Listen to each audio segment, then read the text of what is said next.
coordinated 2 very successful conferences in our county, which were unheard of. She helped raise money to put those conferences on, and she wrote several grants and developed several contracts. It was a new thing to these schools, and then got the idea out there to local businesses and restaurants. So she went way above and beyond. Had a great working relationship with my county staff. The farmers market manager wanted her more hours. Was there anything about exhibit number 32, that contract with Allison Shawn's company, that would have prevented her from working more hours, like the farmers market people wanted her to work? No, she wanted to. She worked what she worked. We wanted her to work more hours, and I asked her to work more hours. I mean, Brandy Grace and the farmers market board, they wanted her to work more than what she was currently working. And what I'm trying to figure out, Mr. Preston, is why was there any need to have a new contract drafted for Palmetto Agricultural Consultants less than a year after the initial contract, or about a year after the initial contract? Have you ever written a grant? So you write a grant, especially when the school board takes on a grant application. The county, which is a separate governmental entity, goes to the county school board. Okay, and then they pick 3 school districts. Why they pick those 3, I don't know. They pick those 3 school districts to apply for grants. There's a time commitment, an expense, and sometimes, often, matching funds that are required from these entities in order to apply to get these grants and these programs which have time requirements on them. So we're out there, at the suggestion of all these people, to build this great program that I was eventually going to submit it to the Association of Counties for the Joe Mitchell grant. We're asking them to participate in this program. We're going out, we're soliciting businesses to participate in this program. We're encouraging farmers to go out there and to convert their farms to sustainable agriculture farms and to sign contracts to produce a certain amount of tomatoes and whatever that they were selling or doing. So we're asking them to make that financial commitment. And then there's a possibility that they're just going to turn and walk away from it. That's why. Now I'm asking, what about that required the county to consider changing Ms. Shawn's contract from month to month to a contract that allowed for a 3-year severance provision? I just answered your question. It keeps her engaged. It requires that she have to do some work. But there's she doesn't have to work 20, 30, 40 hours a week. But she has to work. She has to continue to work on these programs. Doesn't she have to continue to work on the programs under the contract exhibit number 32 if she wants to get paid? On a month to month. Yeah, on a month to month. But this can be ended on a month to month. Which means all of these people are absolutely screwed. The people that signed on and got on board, we got them to make a financial commitment. We got them on board to make a financial commitment.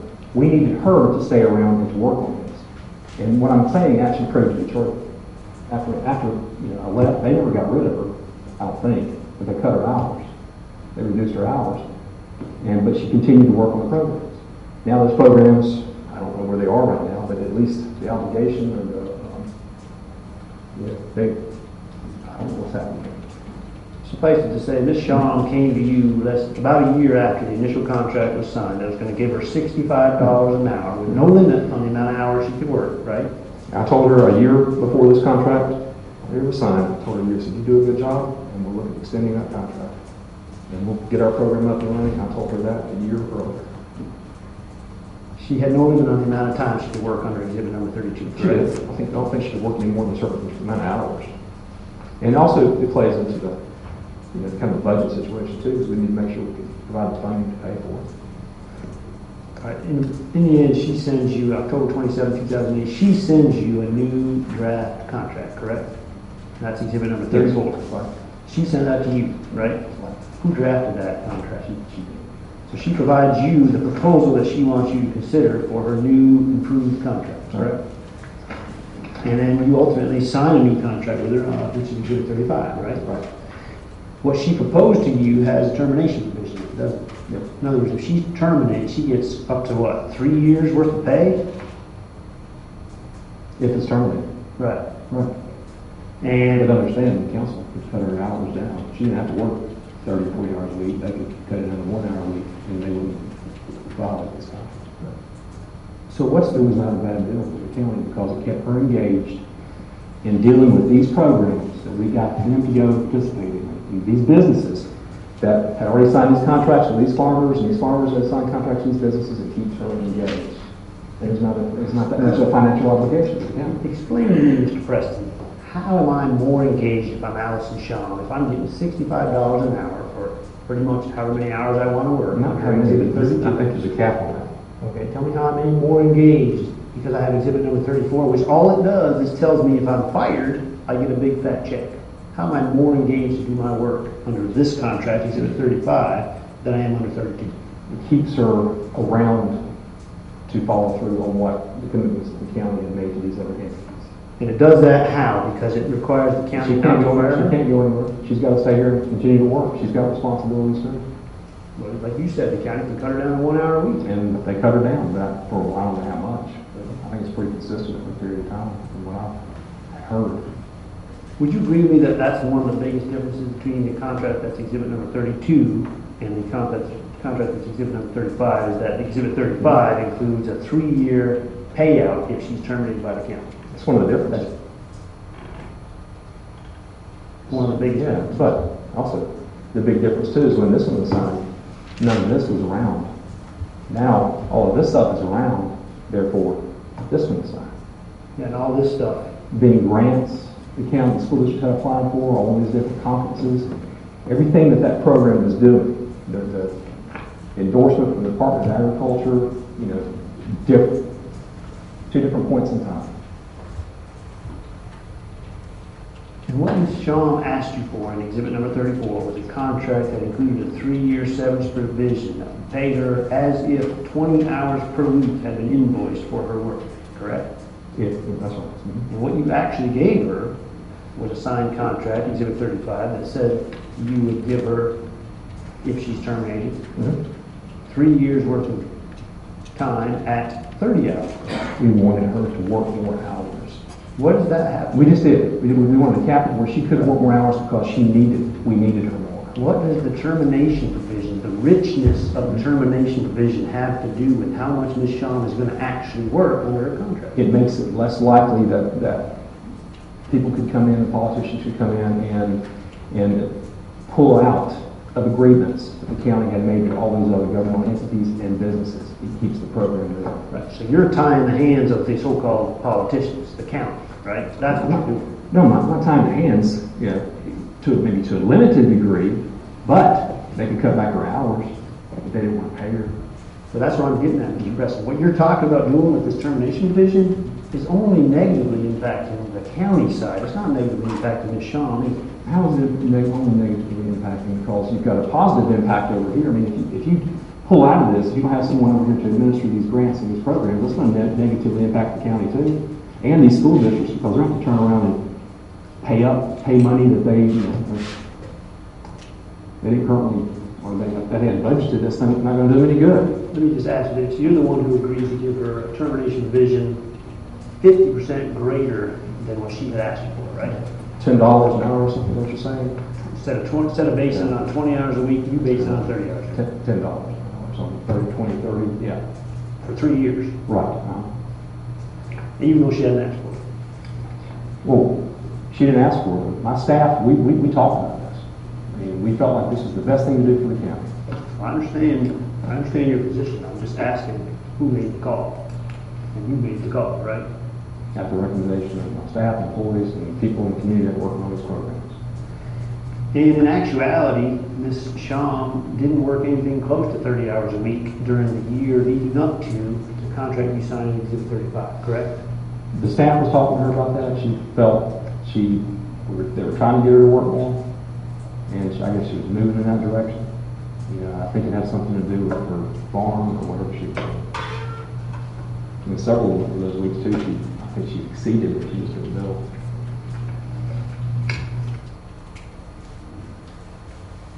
Would you agree, let me ask it this way then, if you can that statement, don't you agree that the contract you signed with Ms. Shaw's company, November 1st, 2008, is a much better contract for Ms. Shaw and her company than the one she was previously working under in terms of its financial arrangements? I agree, it's a much better contract for the county. for the county? Yes, I do. And do you agree it's also much better for her? It's better for her. She doesn't, like I said, she's not required to work those hours, but at the same time, she's required to be there. And under the first contract, the county can terminate her at any time and not pay her a dime, correct? Month to month, yeah. So within a month, they could terminate her and not pay her anything more. We didn't have the programs either when we first started that contract. Over the course of the year, we developed a program. And you were locked into her because if you paid her, if you terminated her, you'd have to pay her for 3 years worth of work that she didn't have to do. So she wasn't going to go anywhere. She's going to stay there and work with these school districts, these businesses, and meet all the obligations that we've made to the community. And that happened during the very time that Ron Wilson, Ms. Sean's father, was chairing the personnel committee that was deciding whether to pay you a $1.1 million severance. The two had nothing to do with each other. I understand your position, but you agree with me, that's when it happened, right? During that very time. Right after that last major conference that had a $70,000 impact to our local community. Just And listen to my question. Yeah. Please answer your Do question. you, You can answer his question. He can, he's my only one, so I'm asking a very simple question. Don't you agree with me that November 1st, 2008, which is the day you signed that second contract with Ms. Sean's company, was right in the middle of the time frame when Ron Wilson, her father, was serving on the personnel committee that was negotiating a $1.1 million severance fee? An independent individual that had nothing to do with her. Is that a yes to my question? Yes. Did you ever make any effort to advise the council members who were going to vote on your severance agreement, or members of the public at large, that you had signed the second contract with Allison Sean Company on November 1st, 2008? We had no reason to do that. Do you know who Amy Plummer is? I do. Who is she? She's a local real estate salesperson. I think she's in school now. Do you recall that Bill McAbee recused himself from certain county council votes because he indicated that a business associate of his, Ms. Plummer, might be involved in the transaction? I remember that. I do. Yeah, I don't remember which parcel of the property it was about, but I do remember. Let me show you the stuff. Do you agree in general terms that Mr. McAbee traveled frequently with Ms. Plummer Yes, sir. and that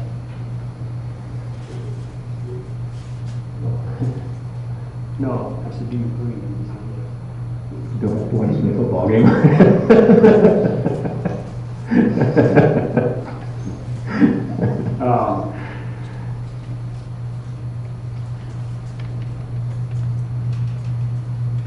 This document in front of you, which is exhibit number 37, is this something that you recall Mr. McAbee seeking reimbursement for from the county?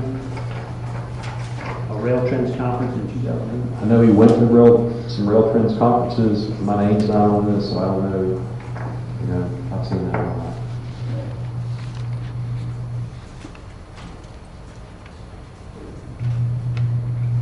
When county council members travel and seek reimbursement from the county, does that reimbursement have to be approved by you in the end? Not approved. According to the external auditors, I have to sign off on all the transactions. I mean, I really didn't want to approve anything my bosses did, but they said I had just to initial. So if Mr. McAfee sought reimbursement for any travel he did from the county, if you want to seek reimbursement from the county, you ultimately would have to cross your desk, right? I would have to sign it. Yes. In this case, you did in exhibit number 38, I believe. Tell me if I'm wrong. Sign off on this. That's my initials there. Exhibit 38, that's the I page. didn't approve it, I understand. This is a ministerial duty. I didn't approve anything. Yeah. Well, look at the page you just showed me. There's a handwritten note on that page, is there not? You see it? Yes, I'm having a hard time reading it. I'll read it to you. All right, go ahead. Per Mr. P, do not restrict to $28 per diem amount paid actual expenditures. Then there's a 102708. Then it says, Michael discussed this with Mr. P. Related the above to, you know whose handwriting that is? It's like read it, Davis. It is. Yeah. And then you're okay and initials are below it, right? That's right. So did you have to approve payment of expenditure in excess of $20? There are two ways they could get their reimbursement. One would be just direct, dollar for dollar, or they could ask for per diem. And with economic development trips, which is what he said these were, they're usually dollar for dollar, not a per diem. I don't know if you got per diems or not on any of the trips. I don't remember. Did you agree that Mr. McAfee was reimbursed for $2,606.90 for his attendance at this Rail Trends conference in October 2008? Yes. And you agree that he traveled to that conference with Ms. Plummer? She was his appointee to the Economic Development Board. I'll show you more. 39.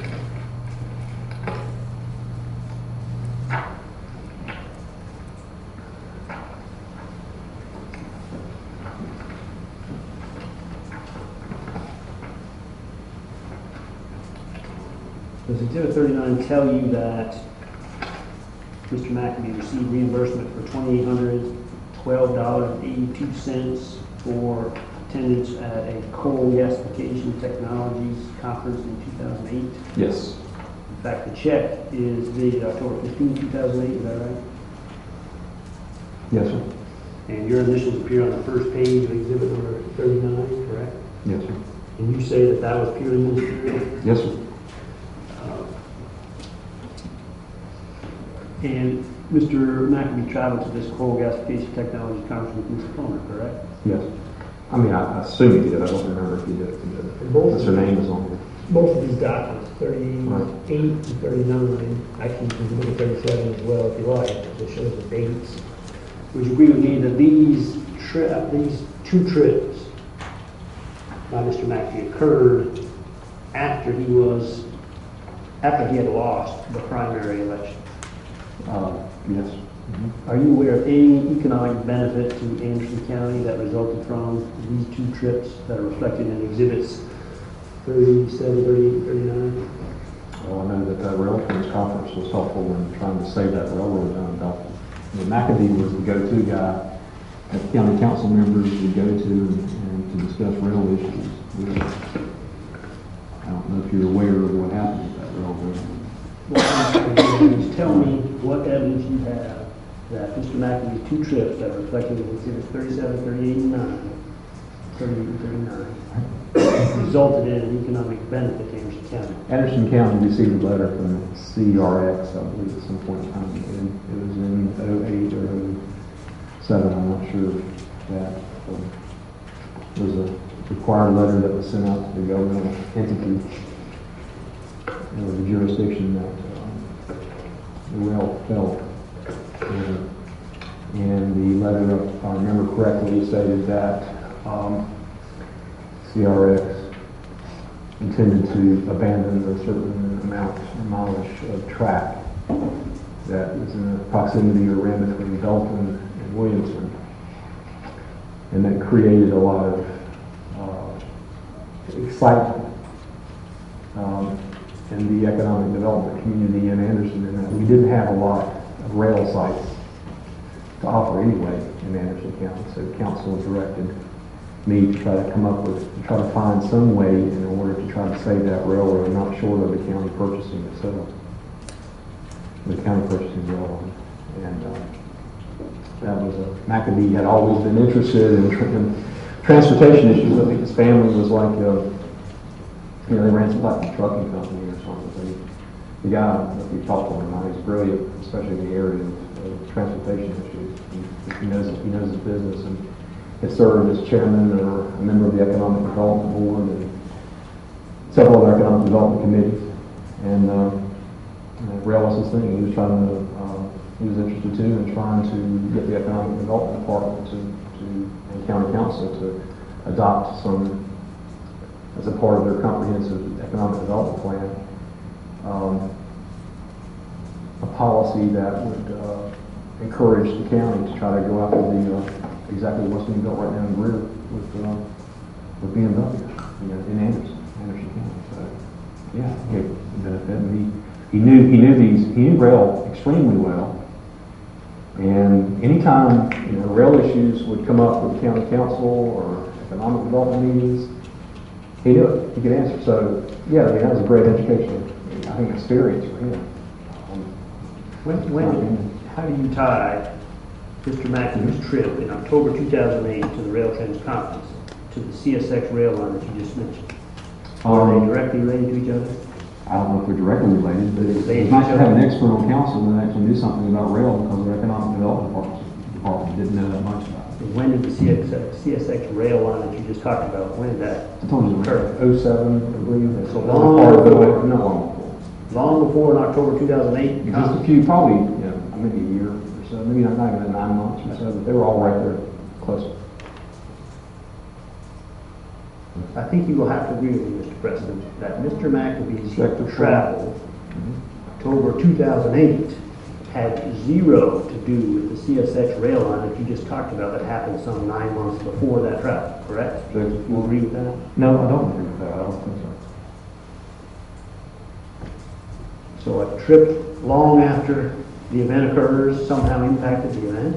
That Well, what I you mean? mean, he's the one that went on the training. He's the one that decided he wanted to go, and there was nothing I could do to stop him from going on that training.